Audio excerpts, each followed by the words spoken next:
Hi, this is Brad Thomas in San Jose, California. I want to tell you a really bizarre story about how identity theft almost cost my wife a job.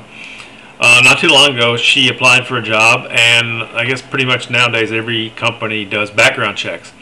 So they went a few days, and we didn't hear back from them, and then she got a letter in the mail saying, "You have an arrest warrant out for you in Fresno, California." And, like, what in the world is this? She's never been to Fresno for one thing, and then obviously she's got no arrest warrants and she hasn't done anything wrong. So we're really baffled by what's going on. And I called the court over there in Fresno. They're like, yeah, there's a bench warrant because she didn't show up in court. Actually, they didn't say she. They said the person, because looking at it, it was actually a guy, and some guy whatever got arrested for whatever it was, and he gave her social security number and didn't show up in court, and then the judge issued a bench warrant, but they don't go by name or whatever. I guess they just go by social security number. So, I mean, it ended up working out, and it took a couple weeks to go back and forth and send her driver's license and social security card and all that stuff back and forth. Meanwhile, the company she's trying to get a job with is wondering what in the world's going on. I mean, they ended up being understanding, but it's just so bizarre that the government is obviously not looking out for you, and they don't even notice if it's a man or a woman. They didn't even check. It seemed like for a court thing, they would at least check that it's the proper social security number, but they're not. And it worked out in the end. She got the job, and that was cool.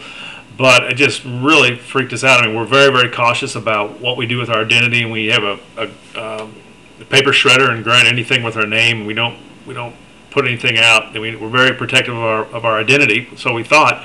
But something just as bizarre as this, something as easy as this, where some idiot can just give a social security number and the governments don't even check and see if it's valid. It really boggled the mind. And I mean, luckily we didn't end up getting actual identity theft where it actually cost us anything, but it was easy to see how easily it could have. If somebody can just give a social security number for court, it seemed like they could no doubt get checking accounts or credit cards or anything like that in your name and just really ruin your credit. And it's happened to a couple people I know already, and so made me a little bit more paranoid. But anyway, that worked out. But started getting us investigating what we could do to protect that. So we looked into a couple of credit monitoring services and that sort of thing. So we did a little research, and I just wanted to pass it on to folks like you that maybe you have something weird like that might happen to you, and you'd be notified of it. So anyway, there's a couple links below this video, and a couple companies that might be able to help you out. Just for protection. Most of them are $10 a month or something like that. So for my money, it's money well spent, considering it could have cost her a job, and really could have cost us a lot of money as a family. So anyway, just wanted to pass that on. Kind of a scary situation, but I guess that's the way it is these days.